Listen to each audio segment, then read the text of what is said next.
Third eye research and meditation.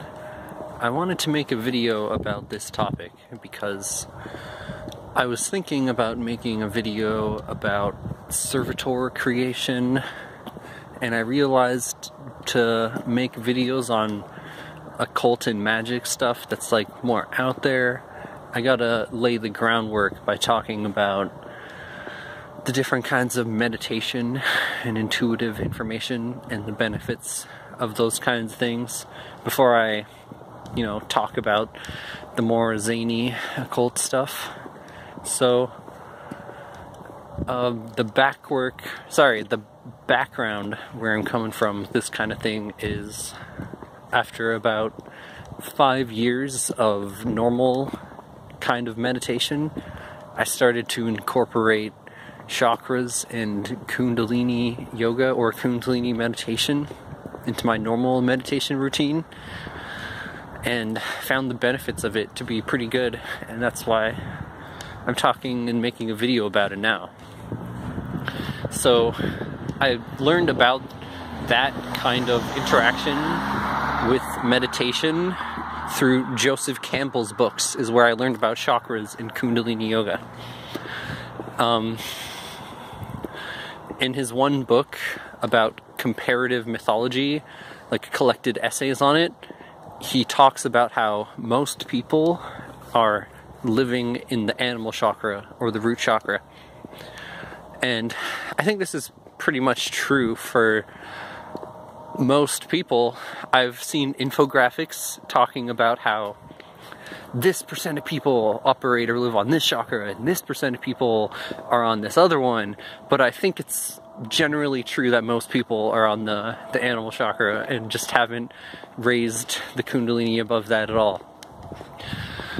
Some other books that talk about Kundalini stuff are Stalking the Wild Pendulum by Itzhak Bentov.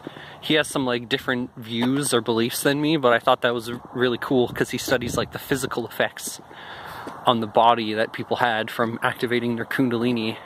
And in that book by Bentov, he says that it's an irreversible process. Once you activate it, you can't unactivate it. Anyways, talking about the benefits of using this in your meditation.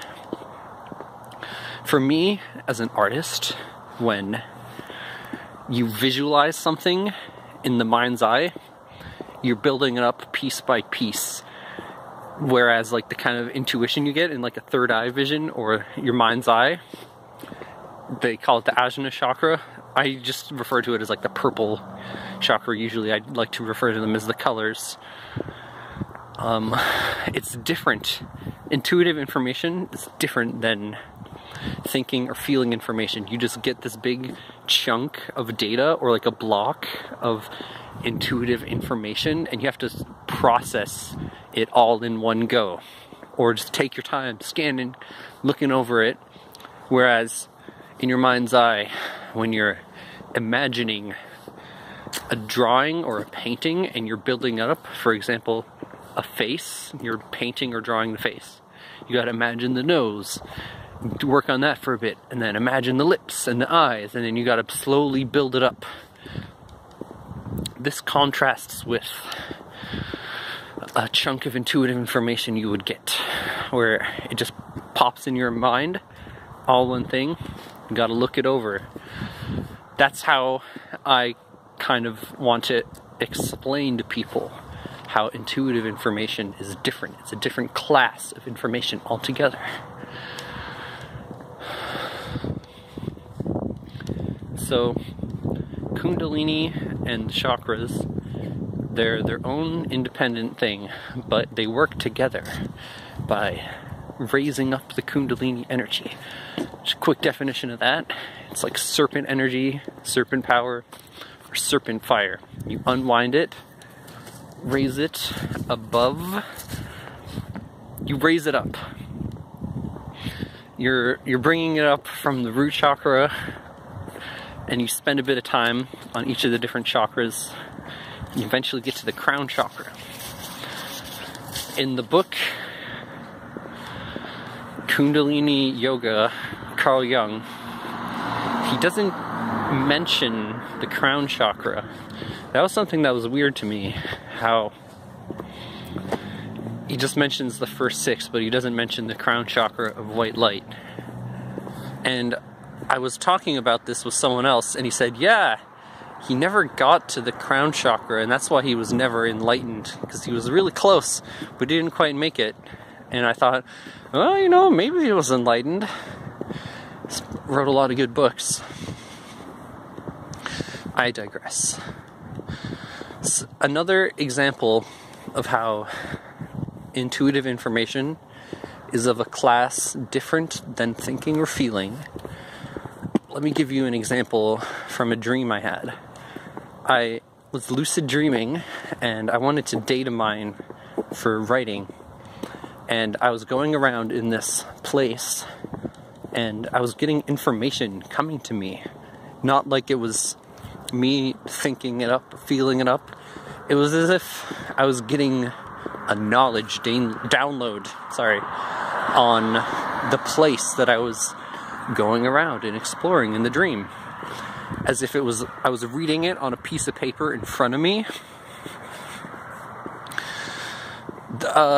Yeah, I wanted to explain that and how it's different than thinking or feeling, because if you've never had these kinds of experiences, then it might be hard to understand, so it's useful to provide examples. Now, practicing working with your mind's eye or your intuition, I've already talked a bit about how that's useful for an artist, so I want to go into more detail about how, as an artist, you can use things that you see in your mind's eye. In the teachings of Don Juan, the guy Don Juan, talks about how there's little room for improvisation in the path of the Yaqui sorcerer. And it's a very inspiring book, but he talks about how when you're doing this, there's no room for improvisation, and I think that's similar. I'm bringing it up to relate it to how when you have a vision in your third eye and you're recording it, how that's different. Like I was saying earlier, it's different than thinking or feeling. You don't get the capacity for improvisation when you're recording something in your mind's eye. It's different than if you imagined it up yourself. And this ties in as well to how when you see things in the astral realm, how that is different than if you were to just imagine them up. It is useful for artistic inspiration because it's of a different caliber of information altogether. In making art myself for more than a decade, when I first started getting third eye visions from all this Kundalini meditation and working with the chakras, the image pops into your mind. After making art for all these years, to have something of a different type of information that I can work with, it's like a new type of art that I'm making based on envisioning things in the third eye. So I wanted to talk a bit about the significance of how you can use this for your art.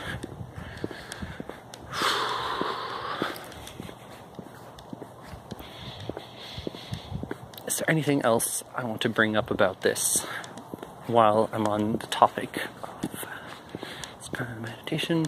Oh yeah, where I was coming from initially, when I first started getting into meditation, I was inspired to do so because of the Tao Te Ching, the Chinese book on Taoism, and I got into it initially from a Taoist perspective. I was just like purely philosophically looking into it, but I gradually came to work with the spiritual aspect of it more. And I went to meditation to help with depression, and eventually got to not be depressed anymore. Don't get me wrong, I can still get depressed when I see other people suffering, and like I'm depressed seeing that their life is so shitty, and it's like, yeah, I feel really bad for them, but I rarely ever get depressed about like my own situation anymore. And that's another thing that meditation is very useful for. And yeah, I guess that's about it for this video.